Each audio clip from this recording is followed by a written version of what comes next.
So I guess I would like to start by acknowledging the traditional custodians of the land from which Lucy and I both are coming to you from, the Gadigal people of the Eora Nation. We pay our respects to elders past, present and emerging, and we acknowledge that it always was and always will be Aboriginal land. And perhaps for you to become aware of whose land you are joining us from as well.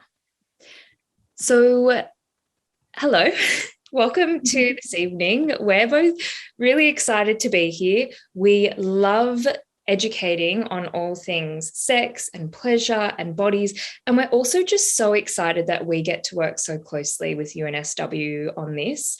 I've worked with UNSW for a few years now, and I love your commitment to offering sex education and to these conversations. So yeah, it's going to be a really great night. We've had some brilliant questions come through that we don't always answer, actually. So I think this will be, also fun for us to dive into. But before we get into that, Lucy, do you want to introduce yourself? Of course, I'd love to. So hi, everyone. Thank you so much for taking time out tonight to have a conversation about sex and sexual wellness, and hopefully there's something in this that you take away that's valuable for you and we have a good time. I should say at the beginning as well, my pronouns are she, her, and I am really grateful to be joining from Aboriginal land as well. And I'm the founder of Normal. So Normal's an Australian sexual wellness brand we launched earlier this year. We see our mission as giving people the information, confidence and tools to explore sexuality, whatever that looks like for you. And one of the reasons we call the brand Normal is that for so many people, the kind of biggest question that comes up for you around sex is, am I normal and is this the right way to do things? So we see ourselves as being able to kind of help educate and help support you in your journey, whatever that looks like. And sexuality is diverse, so that can be a lot of different journeys. But this is like one of my favorite things to do in running Normal, is getting to speak to people who are students and getting to hear your questions and hopefully fill in some of the gaps in the sex education that we all had, to give us everything from risk-based education to pleasure-based education to education about sort of sexuality in real life and dating and those types of topics. Anything else I've missed there, Georgia? I think you really always have an incredible rap. There's always more, isn't there? Because Normal is just doing a lot. So I guess, I'm Georgia. My pronouns are also she and her, and I am a certified Australian sex coach, and I'm also Normal's in-house sex coach. And I work with individuals, couples and groups in session, in events, when we can do it, when it's not a pandemic, but that we can sort of still gather in large groups online. And yeah, I work in an advisory role with Normal as well as an ambassador role. And we've done a lot of great work together. I think something that everyone will find really useful is our new online video course, The Modern Guide to Sex, free for university students or TAFE students who are 18 plus, and $29 if you're not. So, I love that Normal has made that really accessible. Tonight, we are going to be covering a range of topics around sex. So I do want to, set a few kind of ground rules or agreements, because often, it can feel really radical or new speaking about sex. So I guess the first one is that, any question that's shared, it may be anonymous, it may not, but it's all to, remain anonymous, not to sort of share anything that from what someone else has shared. And yeah, perhaps if you want to speak about what you learned from something like this, speaking from the experience, rather than speaking for someone else's experience. Take responsibility for yourselves. If there's any time that you need to tap out or, glass of water or do anything, make sure you do that. We can't see you, as I said before, so we can't really do the crowd check. So do make sure you're taking care of yourself while you're here. And yeah, you don't have to do, say, share, or engage in any way. Really listen to what feels best for you, but also maybe take the most of this opportunity if that does feel right for you. It's quite rare that we have the opportunity to speak so openly and to have these discussions. So feel free to put your questions in the question box, and yeah, let us know what you want to hear. Should we talk to the prize for putting the question? Yes. All right. So for anyone who asks a question in this session, there's a normal sex toy in the running. So you can head to itsnormal.com to check out what the range is. But if there's a question that you're kind of like wavering on whether to ask, highly recommend popping it in. And of course, we'll also give a discount code for everyone that you can use, regardless of whether you like manage to kind of win the toy tonight as well. So please do like feel free to share your questions. We also have a lot of great questions that people have submitted ahead of time. So we'll probably start with those and then we'll kind of work through stuff that's coming through in the Q&A box. But I think we should probably get started. Let's do it. All right. The first question is, what advice would you give to someone who is, well, for all the aspiring sex tech entrepreneurs? Lucy, would you like to start? Okay. I mean, I think a great advice for all entrepreneurs is probably there's a balance of your sort of passionate, obsessive self who really knows the problem you're trying to solve and knows the kind of group of people who you're trying to help with a startup, and the sort of part that can be more rational or more thoughtful and come back to that. So I think being able to kind of maintain a balance between those two parts of yourself, of really knowing who you're speaking for and why it's really important what you're doing, but also being able to kind of translate that into a more rational kind of case for what you're doing will be really helpful. Like if you're trying to build a business that has the potential to grow in a big way, being able to kind of speak the language of investors and make sure that you have the backing that lets you achieve all of those ambitions, but also being able to kind of really deeply understand the problem you're trying to solve and the people you're trying to help is super helpful. Georgia, what would you say about being a sex tech entrepreneur? Yeah, I guess the thing here is that you and I have kind of approached it differently, but obviously come together. And so my background is as a certified sex coach. I've had training under the umbrella of somatic sexology and a range of different certifications in that. So I identified that the problem was that, yes, I could work with people in session, I could work with people who came to my workshops, but also there were a huge amount of people that I couldn't work with. And I was looking at what are different platforms or ways that I can use to offer information to make it accessible to a huge range of people. And that's where technology has come in. Technology has also been, radically useful for a range of my clients who are wanting to explore many things when it comes to sex, whether it's sex toys or apps or, everything. I think sex tech is just such a fascinating thing that people often think it's just about sex bots, but it's really such an incredibly vast industry. So yeah, we've probably come at sex tech from two different angles, but really followed how we wanted to approach it.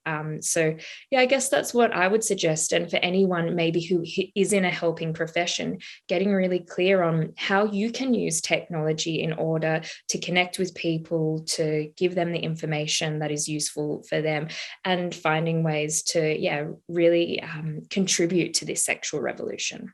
Absolutely. And I think also something that I'd love to reinforce for people is that, the sex tech space is a really wonderful one to be in the sense that, the history of sex tech probably looks like, sex toys being designed sort of by men for men to a large degree. And one of the amazing things about the kind of last decade has been a whole set of new voices and perspectives entering this space, bringing science and the voices of customers to say, actually, no, this isn't working for us. This doesn't look or feel the way we want it to. And whether that's solving problems around sort of accessibility and mobility, or whether it's solving problems around pleasure for people with vulvas, or whether it's solving problems around what does the customer experience of actually buying this feel like, and how do you feel when you engage with a brand in this space and what could make that better. Oh, sorry. I think there have been so many people who have sort of thought independently and differently about how this could look and what the future of sex and the future of sexuality looks like. And I'd really encourage you, if you do have those kind of thoughts, back them and explore them further and see where they take you, because there's still so much ground to be broken in this space as well. So there's a lot of really exciting stuff happening too.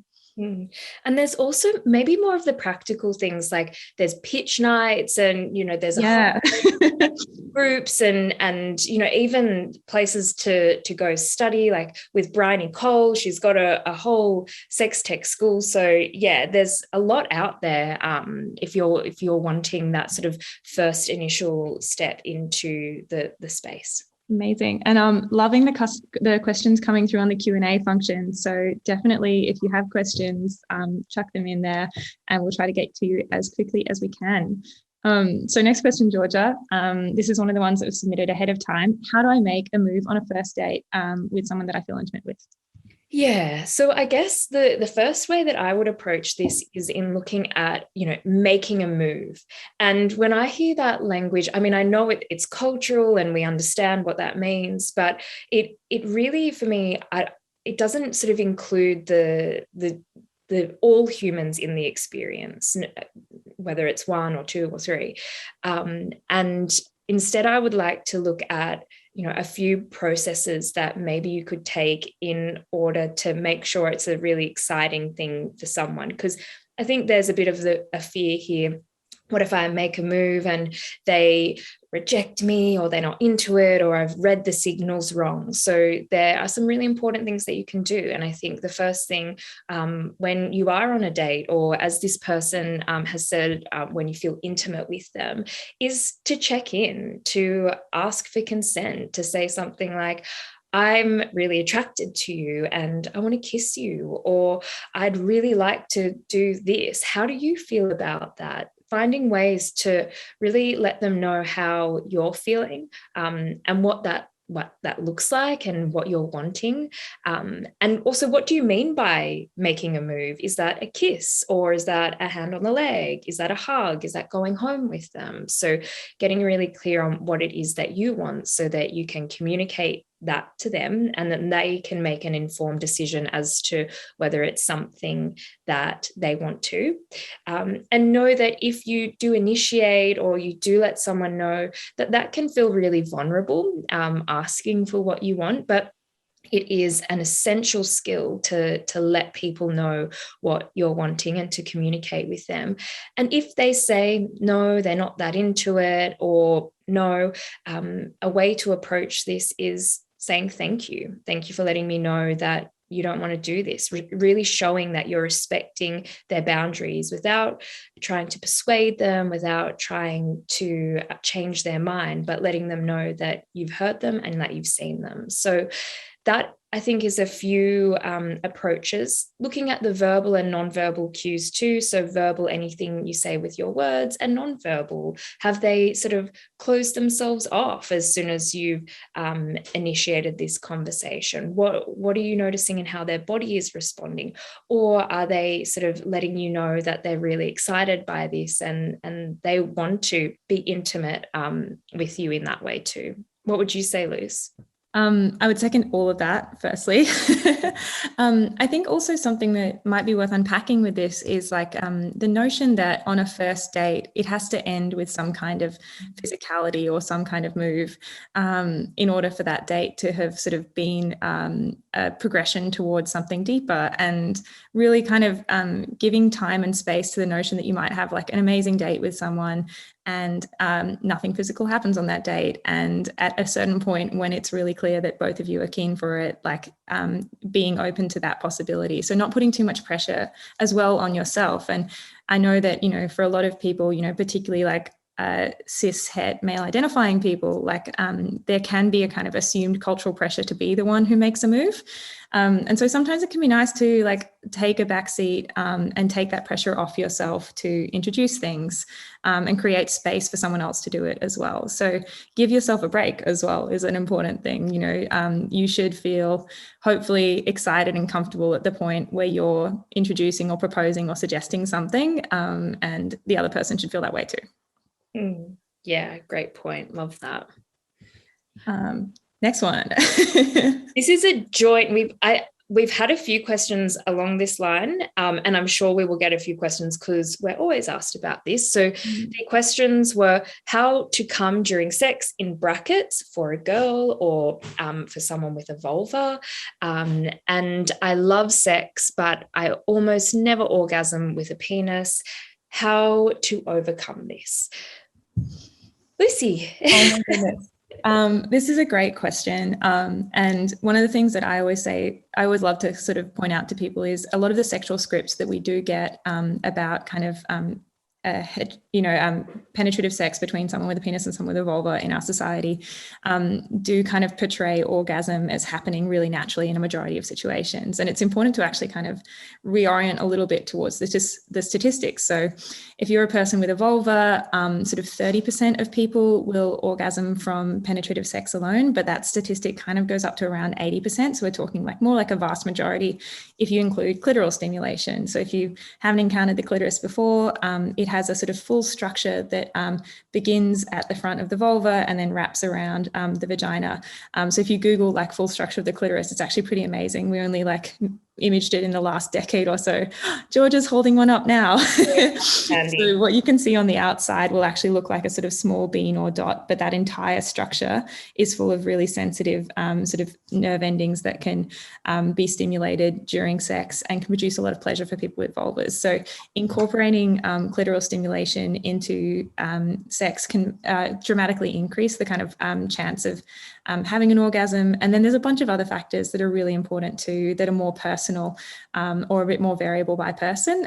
So Georgia, maybe if you want to speak to some of those and some of the other advice you give. Yeah, sure. So I think this is firstly, really common. And I think it's basically because the way that we understand sex and define it is a penis going inside a vagina.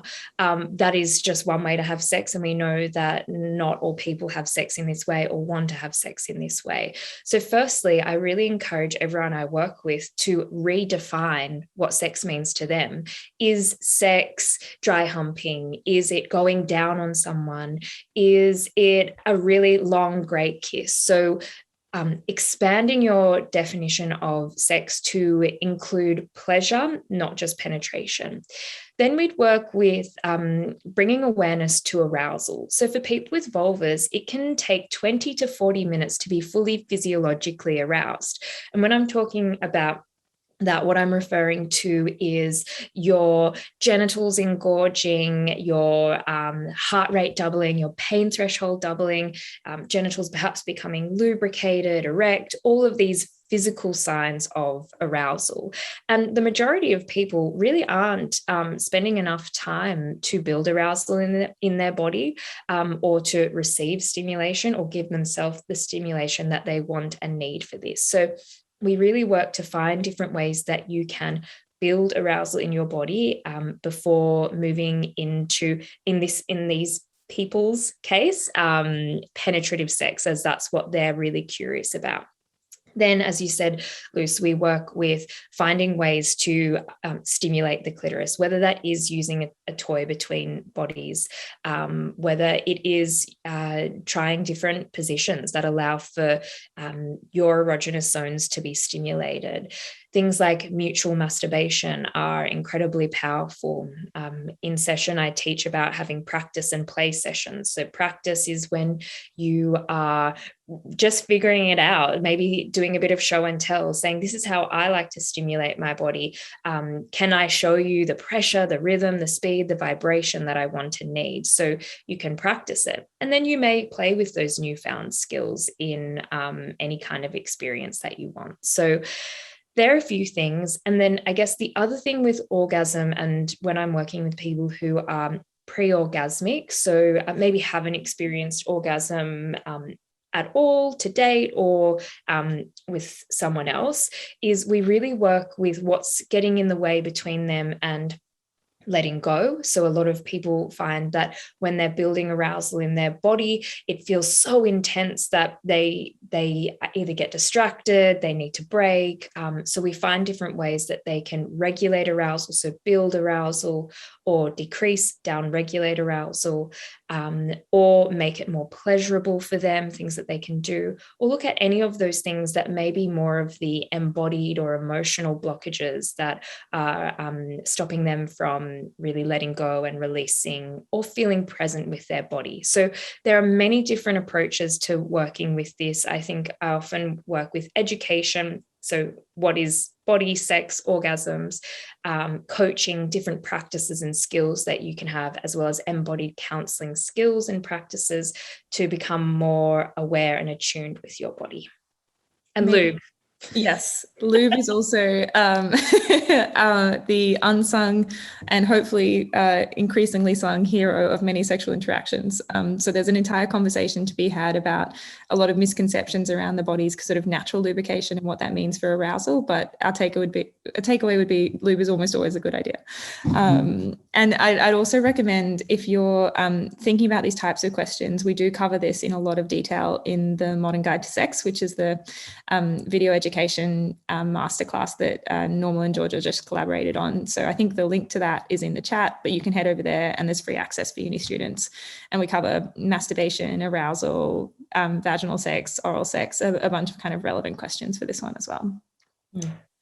Now we have another question. I think this is a great one, and I'm really thankful to the person who submitted it. So they sort of said, how can you get comfortable with sex if you're 30, if you're a virgin at this point and have been sort of anti-sex for most of your life? Yeah. So I guess when it comes to me hearing this question and they've identified that they are anti-sex for most of their life, it makes me think that perhaps some professional support could be really useful. And there are a range of practitioners out there, or a range of ways to get that professional support. But just to work through maybe some of those ideas or beliefs or things that are maybe getting in the way between you and feeling fine with ideas around sex, because it is an incredibly personal thing. So I think at the offset, professional support is really useful. Then I would look at, and what I really love to speak to is virginity as a construct, a social construct. Virginity is known to many to be the first time that one experiences penetrative sex. And this leaves out a whole range of other sexual experiences. And often I hear, like this person, like there can be a great amount of fear of pain or fear of the unknown, or not feeling that confident around this sort of first penetrative sexual experience. So I like to sort of debunk and find a way to get rid of these ideas of virginity, and instead look at a very well-used term within the sexual wellness space that is looking at sexual debuts. So sexual debuts are a celebration of any time that you consensually, excitedly, enthusiastically engage in something new. So this could be the first time you've had a really great kiss, the first time you've been naked with someone, the first time you've tried a new kink or a new thing that you're really excited by. So looking at many sexual debuts. So hopefully throughout your life, you'll have many. And maybe, you've identified that you perhaps haven't had penetrative sex, but perhaps have you had other forms of sex or sexual debuts? So debunking that social construct that kind of gets in the way between people really, enjoying sex and having these ideas as to what they might be. I had something just super quickly there. I think something that really helps that idea hit home for me when I first heard it was the notion that we often talk about virginity as a loss. And the whole idea of a sexual debut is to kind of take away from the notion that anything prior to sex makes you of higher value, and anything after that means you've lost something, to sort of celebrating the notion of adding something to your life at the point when you're ready for it as well. As you were saying, Georgia, go on. I mean, there's so much to it, and we could really do a whole hour on this too. It's, it's sexist. People with vulvas lose it. People with penises, maybe it's more of a pressure to get rid of it, and it's really not doing much for us. So let's, not use the term. What would you say, Luce, for this question?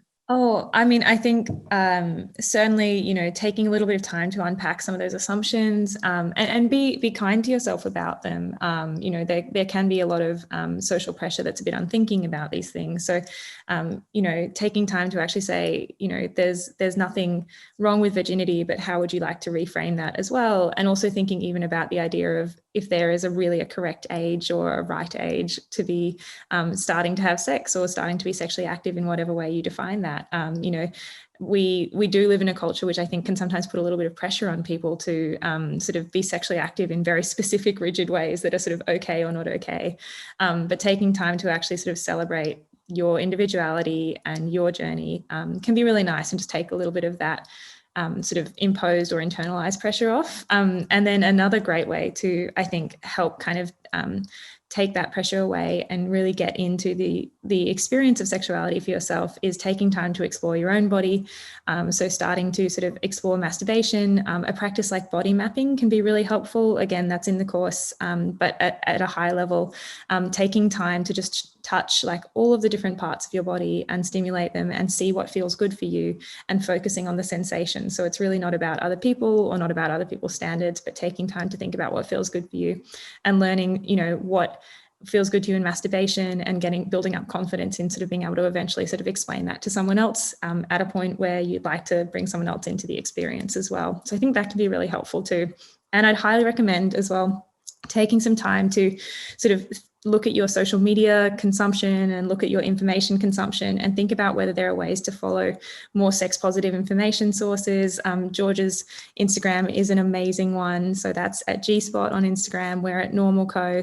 You will find an enormous number of amazing brands and sort of educators in this space who can provide information that'll help you sort of on that journey as well. And I recommend even sort of exploring erotica or exploring ethical pornography and thinking about how can you explore things that will help you understand what your turn-ons and turn-offs are, and help you feel excited for the next step in your sexual journey, but not feel pressured to kind of keep up or to be a certain way as well. Mm-hmm. Yeah. And good for you. This sounds like a really big transition, and I'm really happy for you. It's great.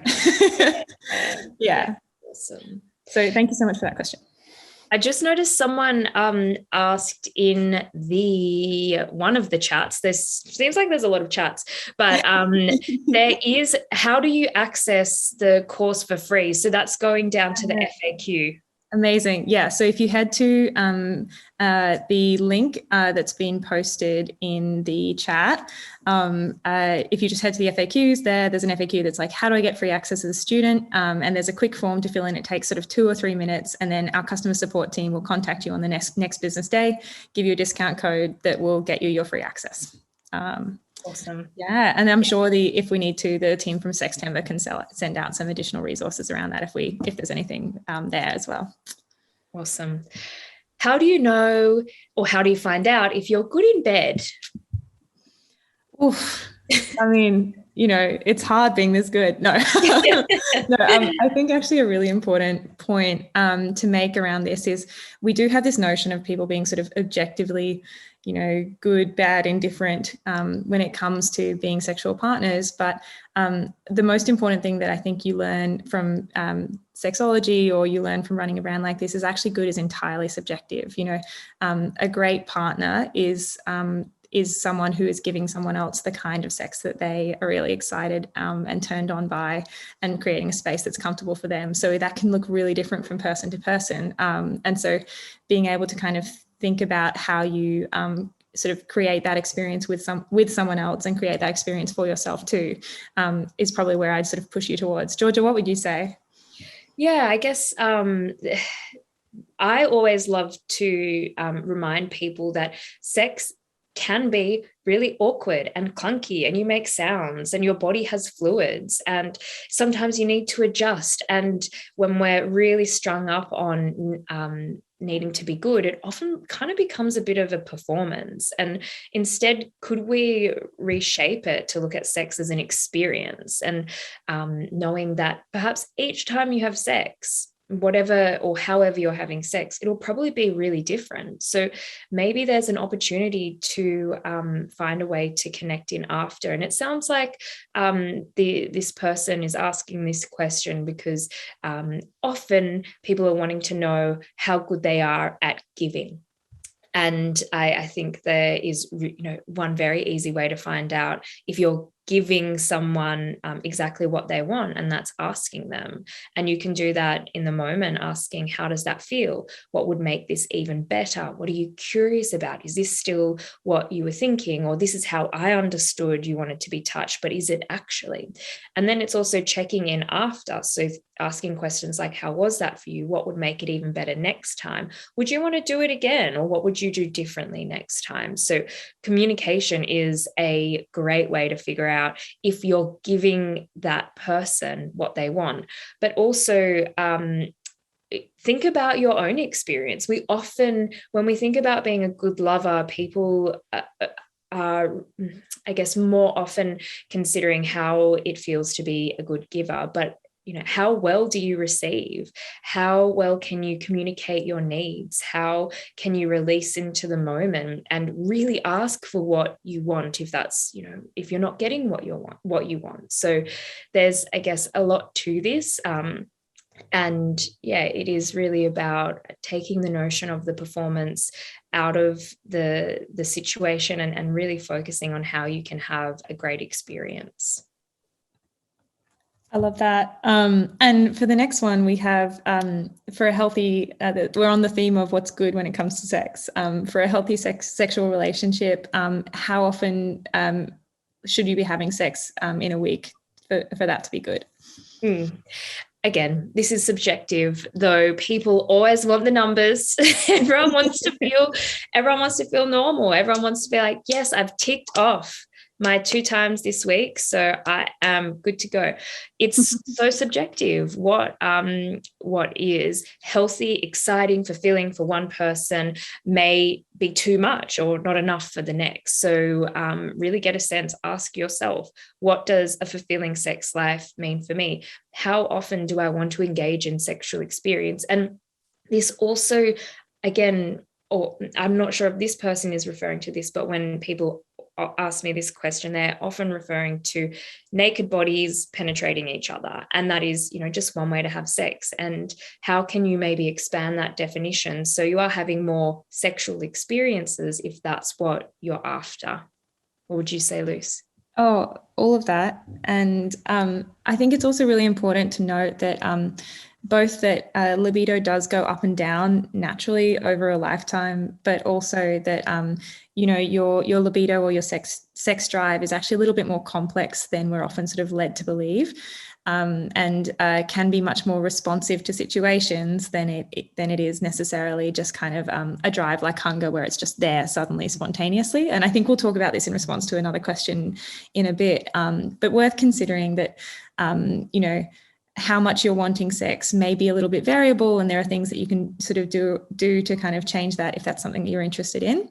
Another thing I always love to kind of just remind people of is we can kind of focus a little bit on things like quantity over questions like quality and connection as well. So if you're feeling if what's important to you is like actually feeling very connected to a partner, or if it's having sex that feels really intense, or sex that feels really relaxed and chilled out, or whatever the thing is, like thinking about what is important to you as opposed to a sort of metric that other people can, like, or a checkbox.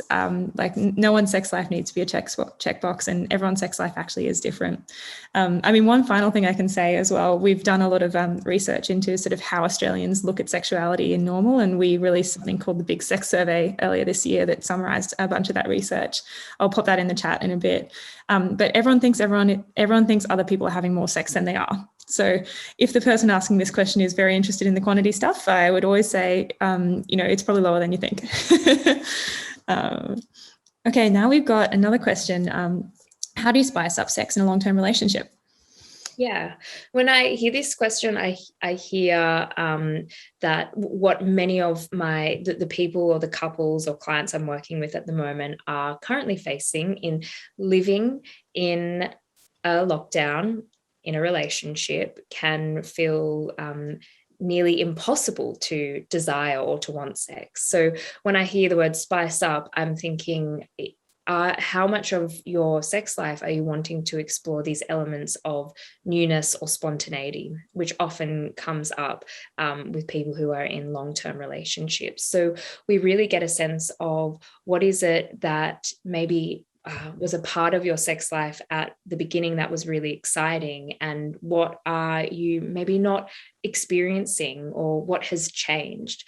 So here we would really look at desire types, and I think a few questions relate to this, so maybe it's a good time to address it now. But for anyone who's wanting a resource, always Emily Nagoski's book, Come As You Are. There's also a workbook. I think this is a great resource for individuals and couples, but essentially what this looks at is understanding desire, and Nagoski teaches that there are two types of desire. So spontaneous desire, where that seemingly comes out of nowhere. And then there's responsive desire, which refers to how much stimulus you need in order to bring sex front of mind, to really desire or want sex. Both are really healthy and common. Responsive is actually more common, but we think that everyone should be spontaneous. If you're in a loving, healthy relationship, you should spontaneously want sex all the time. You're attracted to them. Why isn't it working? So we get a sense of the different desire types. Then we look at what's within the context for the way that you're currently relating. And we'll look at your breaks. So all of those things that may be turning you off, and that's your sexual inhibition system, as well as your accelerators. So all those things that turn you on, your sexual excitation system, and finding ways to identify how can you maybe remove some of those breaks, bring more of those accelerators in. So perhaps instead of me giving you a listicle of ways that you can spice up your sex life, because I think I can't assume what would be spicy for you, you could write down a list, and you could write down all of your breaks, so all of those things that turn you off. You're like, no, not into it. This is an absolute no-go for me. And all of those things that turn you on, that could be a kiss, it could be a setting, it could be a smell, whatever. So, and share that with each other and find ways to create this context for desire for yourselves. Amazing. And a couple of things I'd add there as well. One thing that we hear a lot from our users when they talk about this type of problem, which is super common, is that having, been in relationships with someone for a long time, it can get harder over time to have a conversation about the way you're having sex, because they fear that it might reflect on the sex they've been having and sort of undermine their partner's understanding of how that sex felt to them.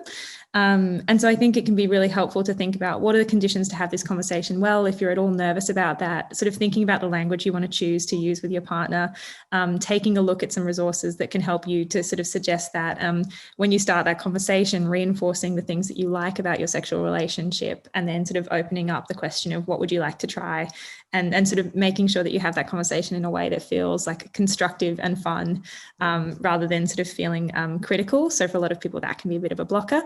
I also love some of Esther Perel's work. So she's an amazing kind of sex and relationship therapist, and she talks about this a lot. She wrote a book called Mating in Captivity, which is perhaps a slightly grim title. Has also quite fitting now. yeah, it actually is. But I think has some really interesting insights, some interesting frameworks. You might find they resonate for you. You might find they don't. But that can be a great place to look as well. And one other thing that I do hear a lot from users is sort of a worry that if you try something new with someone who you love and who you feel very invested in, that it comes with some risk, that you might try something and see something you can't unsee, or that, it'll change the dynamic between you. And I think it's really important to sort of actually take a step back from that feeling and note that, like, in so many areas of your life. You conduct experiments all the time and some of them don't work and you recover from them really easily. And so even just being able to be like, okay, if this doesn't work, we'll have a drink, we will have a laugh, we'll take a shower, we'll watch a TV show together and it will be fine. Even just thinking about like, what are your rituals for aftercare, so that if you're doing experiments together, you frame them in a way that's going to be helpful for you too. We've got a quick, simple one next.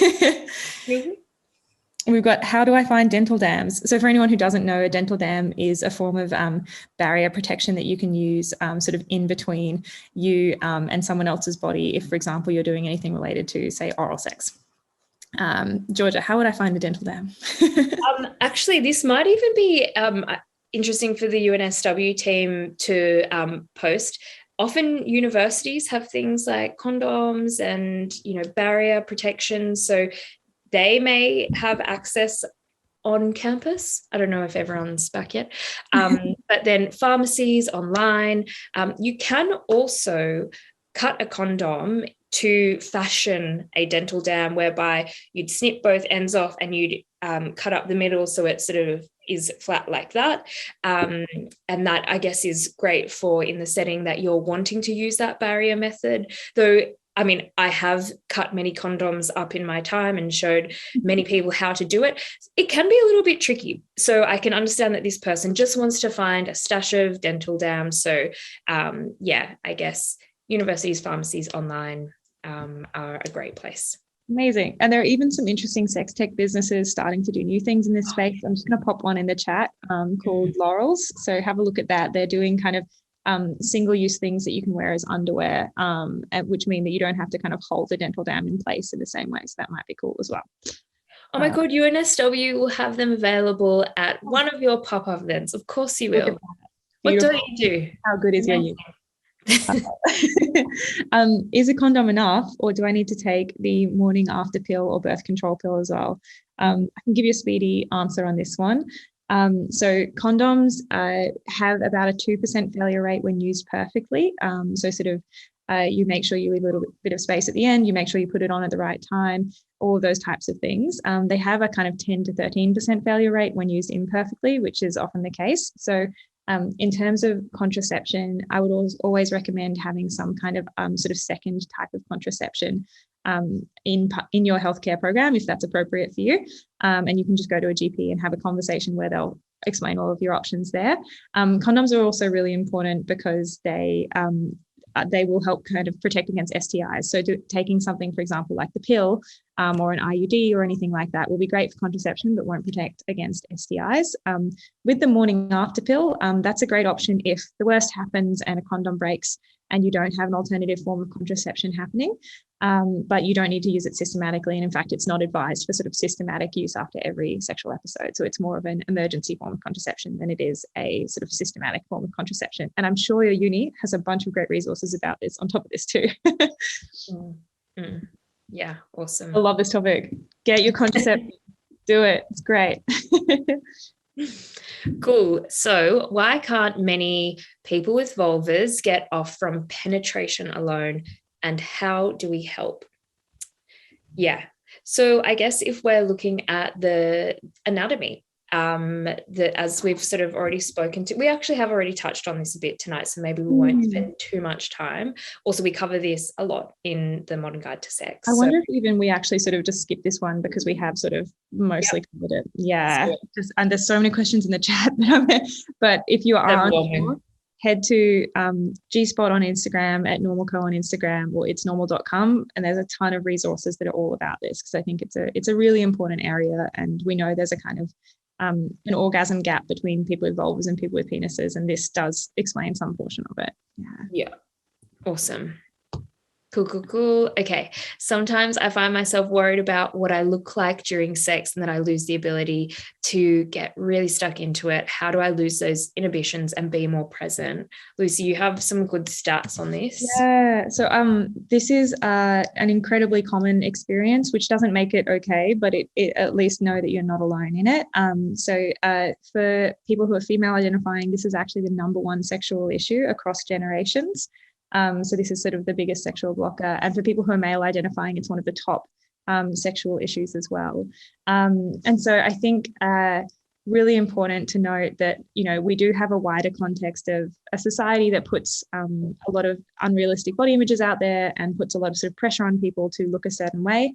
And that can be both in kind of clothed bodies, but also the bodies that you do see in things like pornography. And so it's worth at least looking at the media that you're consuming and thinking more critically about those, and even thinking about diversifying the types of bodies that you're sort of putting into that media as well. But there are a lot of practices that you can also use to sort of re-engage in the moment with sex that are not just about kind of reshaping the way that you're looking at yourself. And Georgia, you're great on these. So what would you suggest there?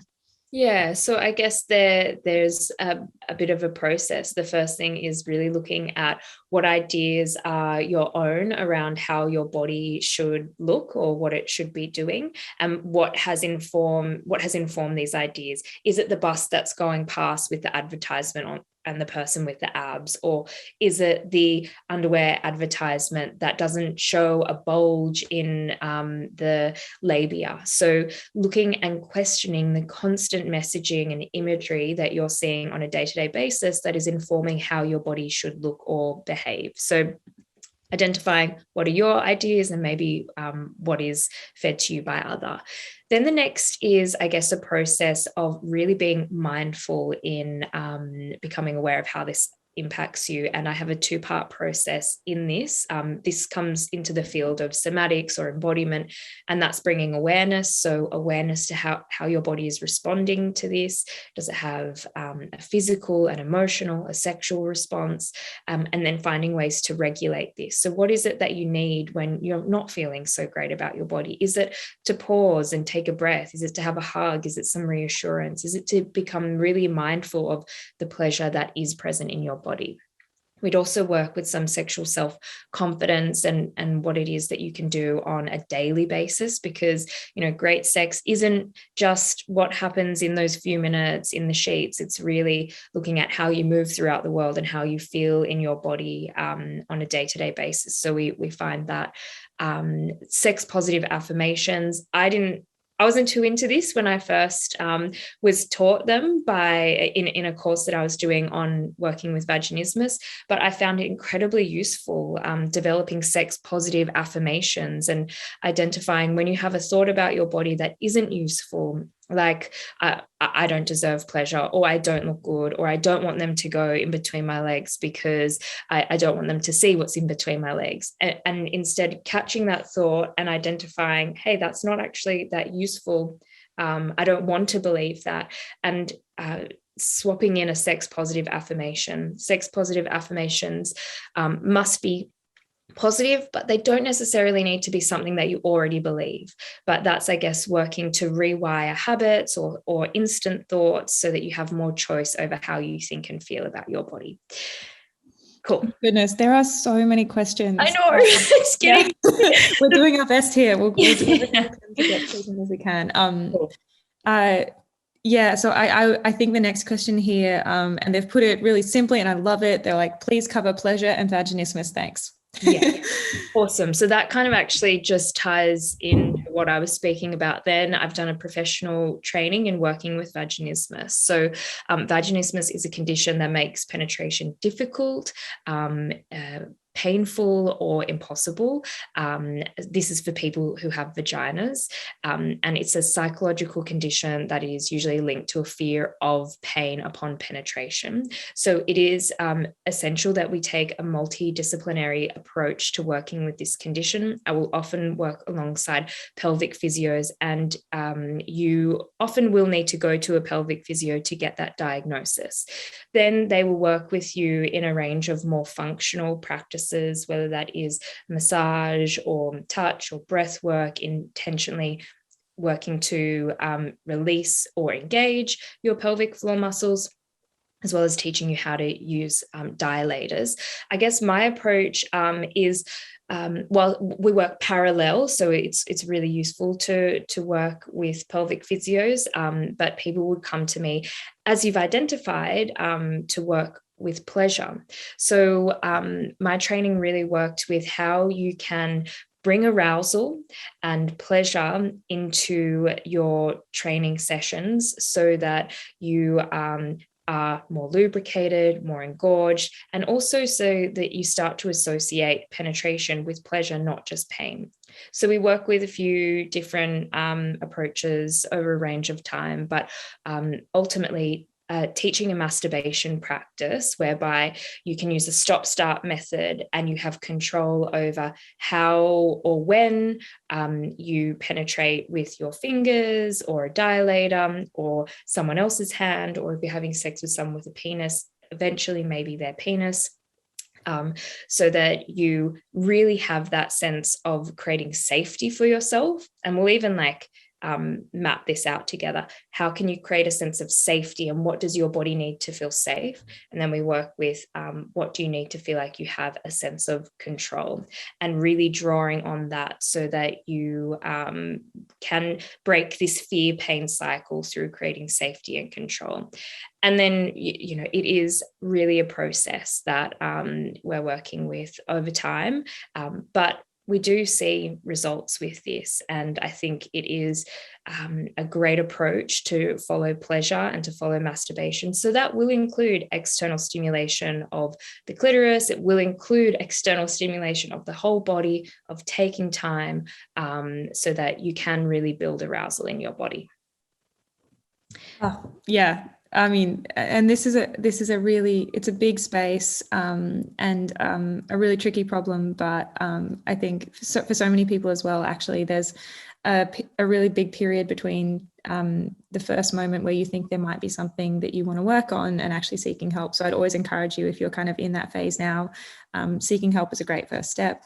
And it's also probably worthwhile just going to a gynecologist or getting a GP to give you a referral to a gynecologist, just to check that there's nothing else happening that might be sort of contributing to vaginismus as well. So for a lot of people, there can be sort of dermatological conditions or sort of muscle conditions that actually sort of contribute to symptoms like that mirror those of vaginismus. So making sure you get a diagnosis and then do that will sort of give you the best chance at a speedy recovery as well. As well as traumatic experiences, because there's primary and secondary vaginismus. So primary meaning that you experience this condition without ever having experienced penetration, and secondary meaning that you have experienced penetration of some kind in the past, but now you can't.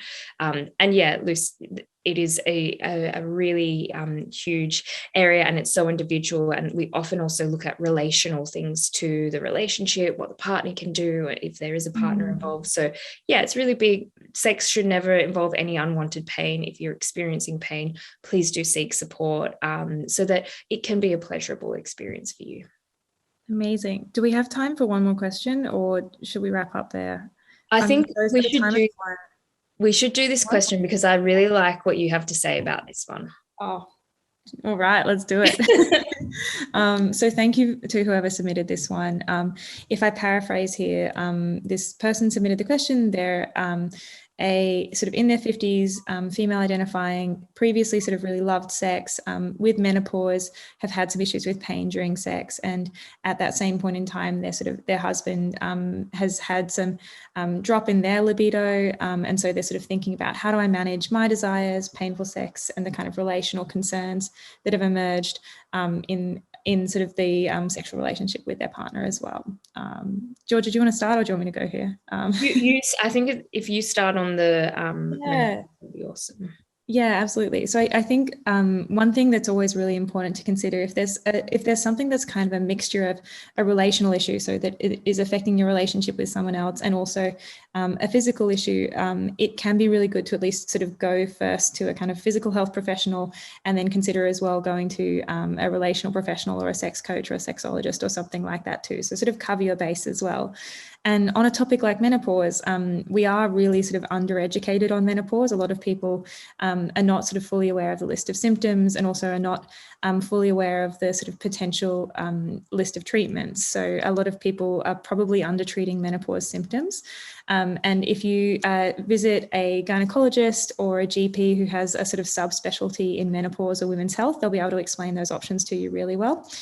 So, for example, in the early 2000s, there was a study that was sort of unfortunately misinterpreted in its scope, that found hormone replacement therapy had a strong link to breast cancer. That's now largely been debunked, but unfortunately for a lot of people, that means they sort of hold off getting the types of treatments that could make a really big difference to their body. And in this case, it sounds like probably vulvovaginal atrophy or vaginal dryness are the types of symptoms that are contributing to pain during sex.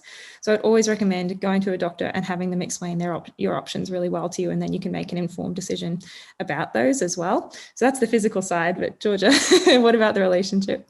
Yeah, then there's the relational side, and we have touched on libido quite a bit this evening. So, referencing all of that work that we've done and how I would support couples with this. And then, really, making sure that you get the professional support that you need, because as this person has identified, their partner now is fearful of inflicting pain. So, doesn't desire sex. They don't want to put their partner in pain. So, it's all about finding different ways to not just manage pain, but also to experience pleasure again. And that might mean that you find different ways to reconnect. As I love speaking about, redefining sex so that you're having sex that is actually pleasurable, finding different ways to explore your bodies, getting that professional support, and then, really getting a sense of what it is that you need to create your context for desire so that you're both having, a great sexual experience. There is a lot that you can do. And, when I work with this area of libido and desire and different stages in life, we do see, people come to a very first session, they're nervous, they're frustrated, they feel lost, and they leave after an hour and a half feeling excited, like they have worked through a lot. So there's a lot that we can do together. There's a lot you can do with professionals. So make sure you get that support that you need. Amazing. But also, I really love that you're already kind of framing up this problem for yourself and you've got a clear idea of what it is. I think that's like a really good first step. And for a lot of people, that's even a really difficult step. So as always, be kind to yourself around these things. We wish you all the best with that as well. And I'm so sorry, it is 7:59, and there are still a large number of questions. So potentially we might be able to sort out something with the UNSW team about getting those answered in another format. And thank you so much to everyone who has submitted those there, and to the UNSW SEXtember team for having us. I don't know if that team want to jump back on, or how we'd like to do the kind of who wins a normal toy portion of it. Oh, there's a host of questions. Hang on, I'm seeing something in the chat. So there's a little bit of advice in there from the health promotions team, which is awesome. Cool. But in terms of where you can seek sort of further support, we would always recommend check out itsnormal.com. If you head to Instagram, go to @normalco or @gspot, and you can find our resources there, and we will often be covering these types of topics as well. Head to the SEXtember UNSW website. There's some videos that Normal and Georgia collaborated on with the team, and there's also a bunch of other resources. We have, if you would like to invest in anything like a sex toy, sex essentials, we have a discount code for everyone here tonight, which is SEXtember for 30% off. So definitely consider that. And we also have the Modern Guide to Sex, which is the video course that you can get for free. So just submit the form, and our team will be in touch with a discount code for you as well. And then UNSW team, perhaps you can email out about the winner of the competition afterwards. They've just posted our website in there, which is amazing. And with all these questions, I think, even though we don't have a chance to answer all of them tonight, they'll email the prize out. Amazing. I think my kind of wrap up comment would be, it's so important to just at least start the conversation and start finding resources that will help you to work through a lot of these questions. And a lot of them are out there. So definitely kind of look at social media, have a Google around sex tech businesses, because there's a lot that's there for you, and also sex educators like Georgia. Georgia, anything you want to end on tonight? No, I think thank you everyone for being here. It's so great that we can, get 100 of you here for this event, and thank you to UNSW for the whole team. You're so speedy with the links, everything. They're so good. I don't know how quick you are, but yeah, so thank you to UNSW. You're just an incredible team, and I just love that you're putting on all of these events. It's so great. Amazing. Thank you. Awesome. Great. Thank you, everyone. Have a beautiful evening. Bye. Bye.